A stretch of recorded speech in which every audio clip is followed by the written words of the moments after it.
കാർഷിക സംസ്കാരം എന്നത് മലയാളിയുടെ ജീവിതരീതിയുടെ തന്നെ ഭാഗമാണ്. അന്യസംസ്ഥാനങ്ങളിൽ നിന്നുള്ള വിഷാംശം നിറഞ്ഞ പച്ചക്കറികൾ കഴിക്കേണ്ട അവസ്ഥയെത്തിയപ്പോൾ പഴയ കൃഷിരീതികളിലേക്ക് മലയാളി തിരികെ എത്തിയിരിക്കുന്നു.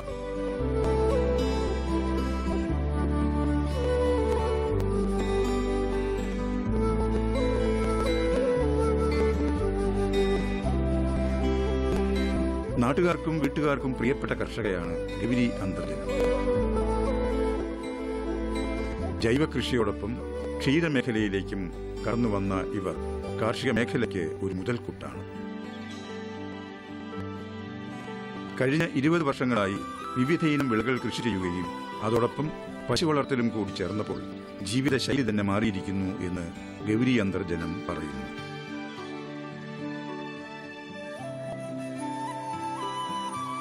കുടുംബത്തിൽ നിന്ന് തന്നെ അമ്മ ഒരു പശുക്കുട്ടിയെ തന്നായിരുന്നു. ആ പശുക്കുട്ടിയെ ഞാൻ ഇവിടെ കൊണ്ടുവന്ന് നിർത്തി വളർത്തി അതിനെ കുത്തിവയ്പ്പിച്ചു. അതിനെ പ്രസവിച്ചെടുത്തപ്പോഴത്തേക്ക് പാല് നമുക്ക് നല്ല പാലും കിട്ടുന്നുണ്ട്. അതിൽ നിന്നും ചെറിയൊരു വരുമാനം ഉണ്ടാവുന്നു എന്ന് മനസ്സിലാക്കിയപ്പോഴത്തേക്ക് ഇതിനെ ഒന്ന് വിപുലീകരിച്ചെടുത്തുകൊണ്ട് പോകണമെന്ന് എനിക്ക് തോന്നി. അങ്ങനെ തോന്നിയ അവസരത്തിൽ സാമ്പത്തികം അന്ന് കുറവായിരുന്നു. സാമ്പത്തികം കുറവായിരുന്ന സമയത്താണ് നമുക്ക് പഞ്ചായത്ത് മുഖാന്തരമുള്ള ആനുകൂല്യത്തിന് വേണ്ടിയിട്ട്, അതായത് അന്ന് നടപ്പിലാക്കിയ ക്ഷീരഗംഗ പദ്ധതി എന്ന് പറയുന്ന സ്കീമിൽ പശു വളർത്തലിന് 2.5 ലക്ഷം രൂപ ഉണ്ടെന്നും അതിന് വേണ്ടി ഒന്ന് അപേക്ഷ കൊടുത്തായിരുന്നു.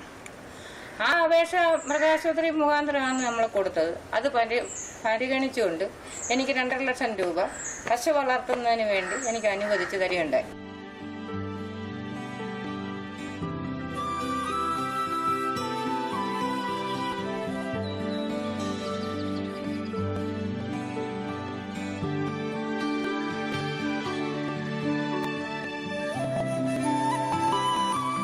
ആകെയുള്ള 80 സെന്റ് സ്ഥലത്താണ് കൃഷി വളരെ സജീവമായി തുടർന്നു പോരുന്നത്. ഇതിൽ 10 സെന്റിൽ വിവിധയിനം വാഴകളും ബാക്കി വരുന്ന സ്ഥലത്തായി വെറ്റില കൃഷിയും ഇതിനു പുറമെ ചേന, ചേമ്പ്, ഇഞ്ചി, തെങ്ങ്, പ്ലാവ്, നാരകം, കുരുമുളക്, പയർ എന്നിവയും കൃഷി ചെയ്തു വരുന്നു.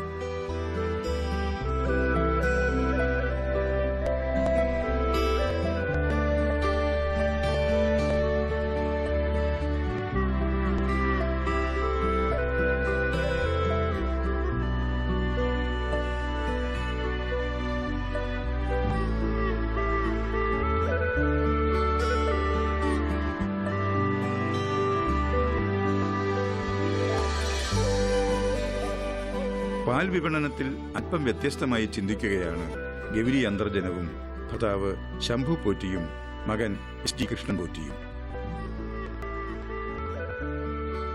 ക്ഷേത്രപൂജയ്ക്കായി പുലർച്ചെ 2 മണിക്കുണരുന്ന ഭർത്താവിനൊപ്പം തന്നെ കൃഷിയിലും സജീവമാകുന്നു ഗൗരി അന്തർജനം.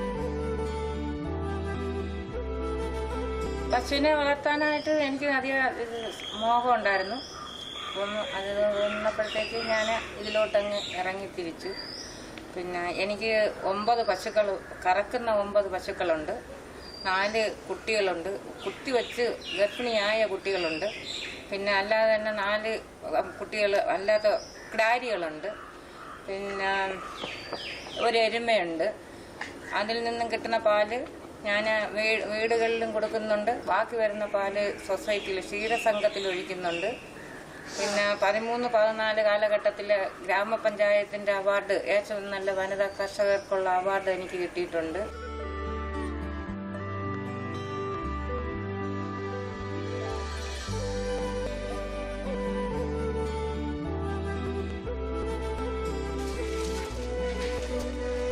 തൊഴുത്ത് വൃത്തിയാക്കി പശുക്കളെ കുളിപ്പിച്ച ശേഷം പാൽക്കറവ ആരംഭിക്കുന്നു.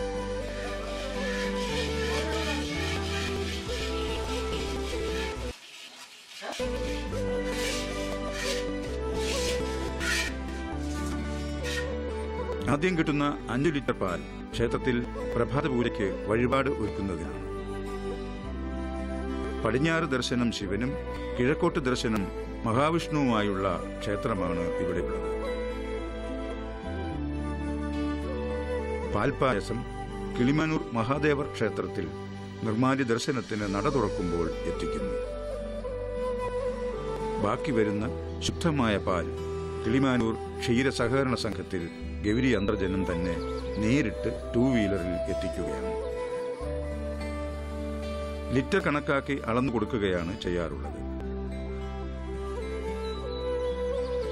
ശരാശരി 90 ലിറ്റർ പാൽ ലഭിക്കുന്നതായി ഗൗരി അന്തർജനം പറയുന്നു. സംഘത്തിൽ കൊടുക്കുന്നതിനു പുറമെ സമീപവാസികളും വീട്ടിൽ നേരിട്ടെത്തി ആവശ്യാനുസരണം പാൽ വാങ്ങാറുണ്ട്. തിരുവനന്തപുരം ജില്ലയിൽ തന്നെ നമ്പൂതിരി സമുദായത്തിൽ എരുമയെ വളർത്തുന്ന ഒരു കുടുംബം ആദ്യമായിട്ട് എൻ്റെ അറിവിൽ ഇവിടെ ഗൗരി അന്തർജനത്തിൻ്റെയും ശംഭുപൊറ്റിൻ്റെ നേതൃത്വത്തിൽ അന്ന് നൽകിയ 2 എരുമ 3 പശു എന്ന പദ്ധതിയിലൂടെയാണ് നടപ്പാക്കുകയും അത് തുടർന്നും വിജയകരമായി ഇന്നും മുന്നോട്ട് പോയിക്കൊണ്ടിരിക്കുകയാണ്. കൂടാതെ ഈ മൃഗങ്ങൾക്ക് ആവശ്യമായ എല്ലാ സേവനങ്ങളും മൃഗാശുപത്രിയിൽ നിന്നും ആവശ്യാനുസരണം ലഭിച്ചുകൊണ്ടിരിക്കുന്നു. മൃഗസംരക്ഷണ മേഖലയിലെ പൈലറ്റ് പ്രോജക്റ്റായ കന്നുകുട്ടി പരിപാലനത്തിൽ ഉൾപ്പെടുത്തി ഇപ്പോഴും 2 കന്നുകുട്ടികളെ 2 or 3 കന്നുകുട്ടികൾക്ക് ഇവിടെ തീറ്റ നൽകി വരികയാണ്.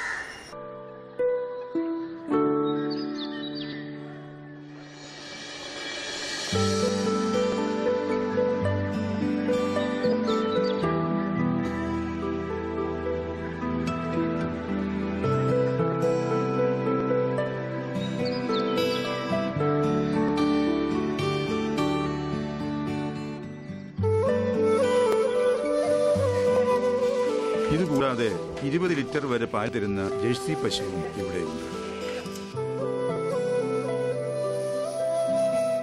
ഇതിനായി റിവോൾവിംഗ് ഫണ്ട് ഇനത്തിൽ 1.5 ലക്ഷം രൂപ പശുവിനെ വാങ്ങാൻ ക്ഷീരവികസന വകുപ്പ് ഗൗരി അന്തർജനത്തെ തെരഞ്ഞെടുത്തു നൽകുകയും ചെയ്തു. കിളിമാനൂർ ക്ഷീരോത്പാദക സഹകരണ സംഘം എക്സിക്യൂട്ടീവ് മെമ്പർ കൂടിയാണ് അന്തർജനം. 25ഓളം അംഗങ്ങളാണ് ഈ സൊസൈറ്റിയിൽ ഉള്ളത്. പശുവിനെ വളർത്തുന്നതിന് ഭർത്താവിൽ നിന്നും പൂർണ്ണമായ സപ്പോർട്ട് എനിക്കുണ്ട്. അത് മാത്രമല്ല, അമ്പലത്തിൽ രാവിലെ 3 മണിക്ക് ക്ഷേത്രത്തിൽ പോയാൽ 10:30 മണിയാകുമ്പോൾ തിരിച്ചു വരികയും തിരിച്ചു വന്നതിന് ശേഷം പുരയിടത്തിലുള്ള കൃഷികൾ ചേനയുണ്ട്, ചേമ്പുണ്ട്, ഇഞ്ചിയുണ്ട്, പിന്നെ തെങ്ങ്, വാഴ, പ്ലാവ് ഇങ്ങനെയുള്ള കൃഷികളെല്ലാം എനിക്കുണ്ട്. അതിന് വേണ്ടി ആ കൃഷി ചെയ്യുന്നതിന് വേണ്ടിയിട്ട് ഞാനും ചേട്ടനും കൂടെ ഇറങ്ങി ഇതെല്ലാം നല്ല രീതിയിൽ നോക്കുകയും കൈകാര്യം ചെയ്യുകയും ഒക്കെ ചെയ്യുന്നുണ്ട്. പിന്നെ നമുക്ക് ഇവിടുന്ന് കിട്ടുന്ന പാൽ കൊണ്ട് തന്നെ ഇവിടുന്ന് പാല് വാങ്ങിച്ച് ഉപയോഗിക്കുന്നവർക്ക് തന്നെ നല്ല ശുദ്ധമായ പാല് കൊടുക്കാൻ എനിക്ക് സാധിക്കുന്നുണ്ട്. ഇതുവരെ പാലിനെ കുറിച്ച് ഒരു പരാതിയും 20 വർഷം കൊണ്ട് കൊടുക്കുന്നുണ്ട്.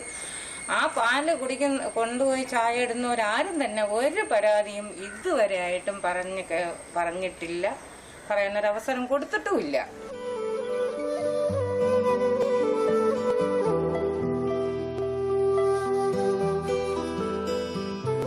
ഗൗരി അന്തർജനത്തിന്റെ ജന്മസ്ഥലം നിറമങ്ങാട്ട് ആനാടാണ്.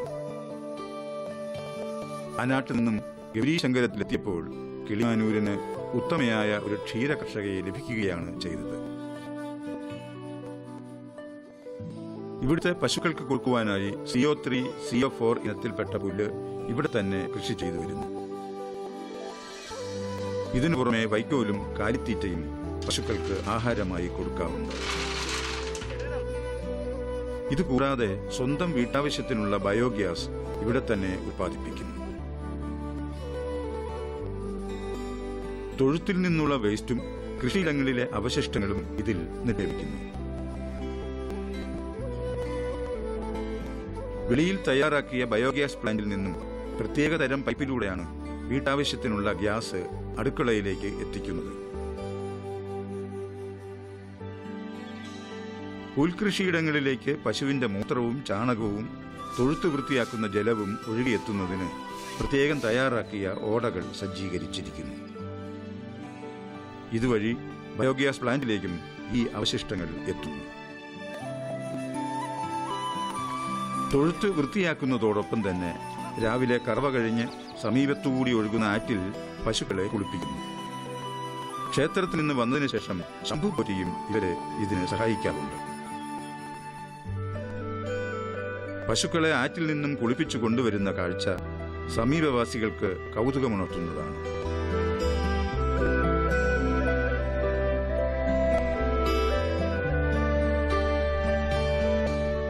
പശുക്കളെ പരിപാലിച്ച ശേഷം ഇവർ കുടുംബത്തോടെ കൃഷിയിടങ്ങളിലേക്ക് ഇറങ്ങുകയാണ്.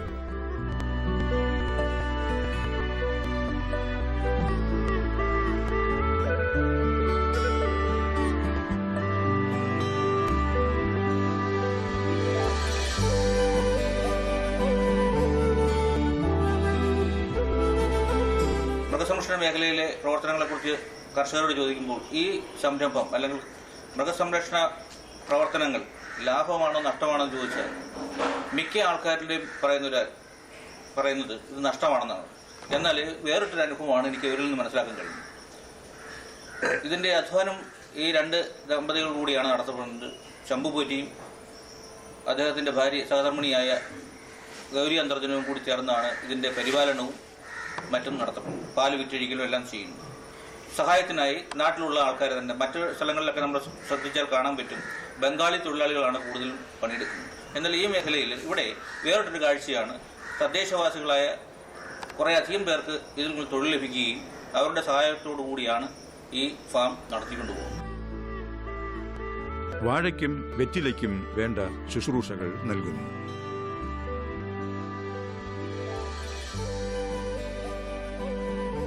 രാവിലെ 9:30 ദേശീയ സമ്പാദ്യ പദ്ധതിയുടെ ഏജന്റ് കൂടിയായ അന്തർജനം ഉച്ചയ്ക്ക് 1 മണിവരെ ആ ജോലിയിൽ ഏർപ്പെടുന്നു. ചേട്ടനിവിടെ മഹാദേവീശ്വരം, ഇവിടെ കൊട്ടാരം രാജാരവിവർമ്മയുടെ നാടായ കിളിമാനൂർ കൊട്ടാരത്തിൻ്റെതായിട്ട് ഇവിടെ ഒരു പ്രസിദ്ധമായ ഒരു മഹാദേവ ക്ഷേത്രമുണ്ട്. ഈ മഹാദേവ ക്ഷേത്രത്തിൻ്റെ പ്രത്യേകത എന്ന് പറയുന്നത് ശിവൻ പടിഞ്ഞാറോട്ടും കിഴക്കോട്ട് മഹാവിഷ്ണുവാണ് ഇരിക്കുന്നത്, കൃഷ്ണനാണിരിക്കുന്നത്. അത് തന്നെയാണ് ഇത്. ഇങ്ങനെ ഒരു ക്ഷേത്രം ഇവിടെ മാത്രമേ, കിളിമാനൂർ മാത്രമേ ഉള്ളൂ. അപ്പോൾ ആ അമ്പലത്തിലാണ് എൻ്റെ ഭർത്താവിന് ശാന്തി. അപ്പോൾ രാവിലെ കറന്നു കഴിഞ്ഞാൽ ഈ മഹാദേവന് അഭിഷേകം ചെയ്യാൻ വേണ്ടിയിട്ട് ആവശ്യത്തിനുള്ള 5 ലിറ്റർ പാല് ഇവിടുന്നാണ് കൊണ്ടുപോകുന്നത്. ഇവിടുന്ന് കൊണ്ടുപോകുന്ന ആ ഒരു പ്രധാന കാരണം, പശുവിനെ ഞാൻ നിർത്തുന്നതിൻ്റെ പ്രധാന കാരണം തന്നെ മഹാദേവന് ആവശ്യത്തിനുള്ള പാല് കൊടുക്കുക എന്നുള്ളതാണ് ഉദ്ദേശവും ലക്ഷ്യവും. അത് തന്നെയാണ്.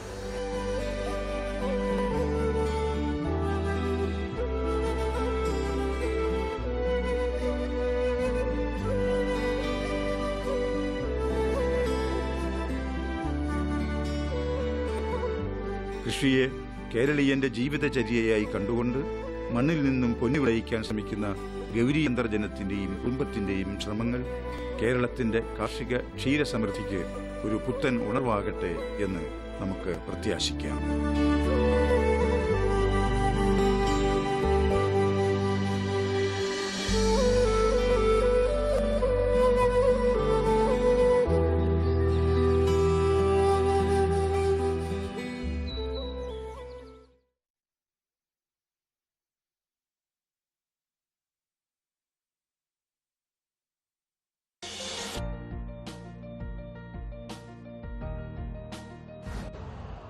यूरिया का स्वदेशी उत्पादन 70 लाख टन बढ़ाने के लिए 6 उर्वरक संयंत्रों का उद्धार किया जा रहा है। FCIL के गोरखपुर, सिंदरी, तलचर और रामागुंडम संयंत्र, HFCL की बरौनी इकाई और BVFCL की नामरू फोर्थ। सोने पर सुहागा ये है कि देश में अब बनेगा सिर्फ नीम लेपित यूरिया, क्योंकि इससे होगा किसानों का फायदा ही फायदा। अनाज का उत्पादन 10% तक बढ़ेगी 10 से 15% नाइट्रोजन क्षमता।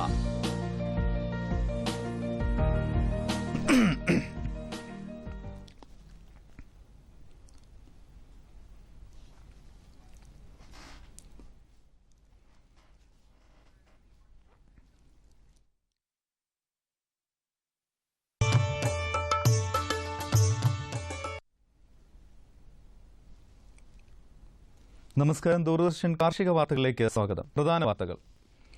ബാംഗ്ലൂരിലെ ഇന്ത്യൻ ഹോർട്ടിക്കൾച്ചർ ഗവേഷണ കേന്ദ്രം 2 ഫലവർഗ്ഗങ്ങൾ പുറത്തിറക്കി. കുരുമുളകിന്റെ വളപ്രയോഗം എന്ന വിഷയത്തിൽ പരിശീലനം. വിശദമായ വാർത്തകളിലേക്ക്. ബാംഗ്ലൂരിലെ ഇന്ത്യൻ ഹോർട്ടിക്കൾച്ചർ ഗവേഷണ കേന്ദ്രം ആർക്ക ഉദയ എന്ന മാവിനവും ആർക്ക രശ്മി എന്ന പേരെയും വികസിപ്പിച്ചു. ഒരു മാവിൽ നിന്ന് 75 മുതൽ 85 കിലോഗ്രാം മാങ്ങ വിളവെടുക്കാവുന്ന ഇനമാണ് ആർക്ക ഉദയ. മാങ്ങയ്ക്ക് 235 ഗ്രാമോളം ഭാരമുണ്ടാവും. കൂടുതൽ നാൾ കേടുകൂടാതിരിക്കാനും ഈ ഇനം രുചിയിലും മികച്ച് നിൽക്കുന്നു. ആർക്ക രശ്മി എന്ന ഇനത്തിൽ ഒരു മരത്തിൽ നിന്ന് 16.54 കിലോഗ്രാം പേരയ്ക്ക ലഭിക്കും. കൂടുതൽ വിവരങ്ങൾക്ക് ഇന്ത്യൻ ഹോർട്ടിക്കൾച്ചർ ഗവേഷണ കേന്ദ്രവുമായി ബന്ധപ്പെടാവുന്ന ഫോൺ നമ്പർ 08028466420. 45 ദിവസം പ്രായമായ മുട്ടക്കോഴി കുഞ്ഞുങ്ങൾ 100 രൂപ നിരക്കിൽ കോഴിക്കോട് കൃഷി വിജ്ഞാന കേന്ദ്രത്തിൽ ലഭ്യമാണ്. ആവശ്യക്കാർ 0496161041 എന്ന ഫോൺ നമ്പറുമായി ബന്ധപ്പെടാം. ഫോൺ നമ്പർ ഒരിക്കൽ കൂടി 0496261041. എറണാകുളം കൃഷി വിജ്ഞാന കേന്ദ്രം കറിവേപ്പിന്റെ തൈകൾ വിൽപ്പനയ്ക്ക് തയ്യാറാക്കിയിട്ടുണ്ട്. തൈകൾ എറണാകുളം ഗോശ്രീ റോഡിലുള്ള CMFRI ATIC KVK sales centre വഴിയാണ് വിൽക്കുന്നത്. കോഴിക്കോട് കൃഷി വിജ്ഞാന കേന്ദ്രം കുരുമുളകിന്റെ വളപ്രയോഗം എന്ന വിഷയത്തിൽ പരിശീലനം സംഘടിപ്പിക്കുന്നു. താൽപ്പര്യമുള്ളവർക്ക് ബന്ധപ്പെടാവുന്ന ഫോൺ നമ്പർ 9447526964. ഫോൺ നമ്പർ ഒരിക്കൽ കൂടി 9447526964.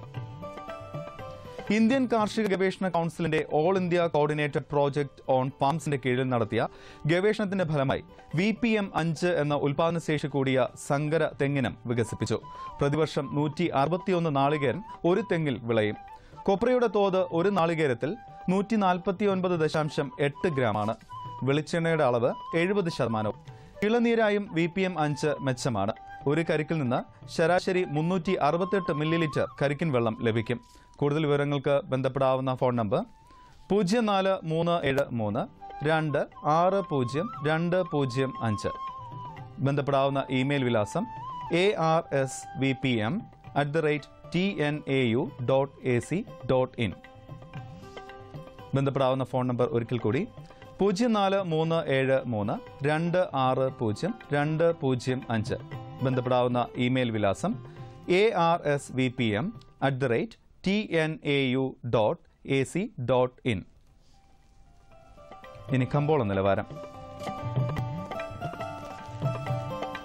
വെളിച്ചെണ്ണ കോഴിക്കോട് ക്വിന്റലിന് 10,900 രൂപ, തൃശൂർ 9,800.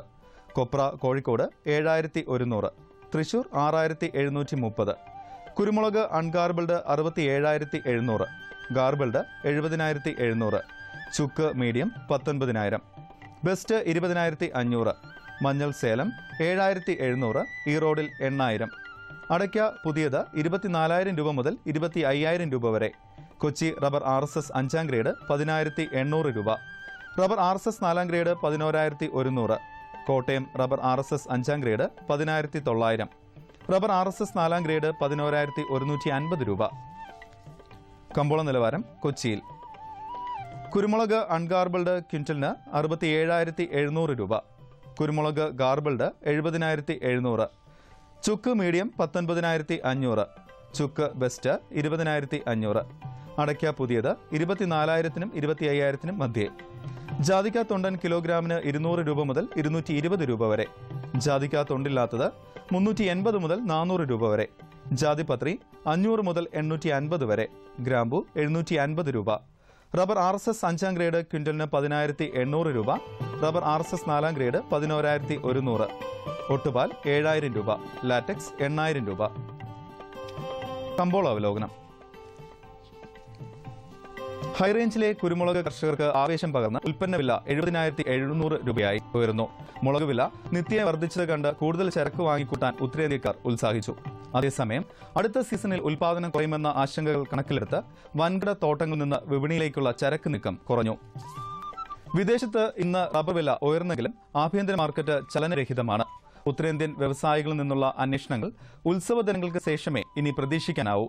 4ാം ഗ്രേഡ് കിലോ 111 രൂപയിൽ തുടരുന്നു. നാളികേര ഉൽപ്പന്നങ്ങളുടെ വിലയിൽ മാറ്റമില്ല. കൊപ്രയുടെ ലഭ്യത ചുരുങ്ങിയത് മൂലം മലബാർ മേഖലയിൽ ഉൽപ്പന്ന വില 7,100-ൽ നിലകൊണ്ടു. കൊച്ചി വിപണി ഇന്ന് അവധിയാണ്.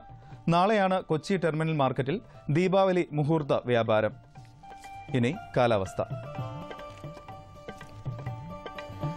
കണ്ണൂർ കൂടിയ താപനില 31.2 ഡിഗ്രി സെൽഷ്യസ്, കുറഞ്ഞ താപനില 25.4 ഡിഗ്രി സെൽഷ്യസ്. കോഴിക്കോട് 31.4 25, കൊച്ചി 30.4 23, ആലപ്പുഴ 30.1 24.7, പുനലൂർ 30.3 22.8, തിരുവനന്തപുരം കൂടിയ താപനില 29.4 ഡിഗ്രി സെൽഷ്യസ്, കുറഞ്ഞ താപനില 24.2 ഡിഗ്രി സെൽഷ്യസ്. ഇന്നത്തെ കാർഷിക വാർത്തകൾ സമാപിക്കുന്നു. നമസ്കാരം.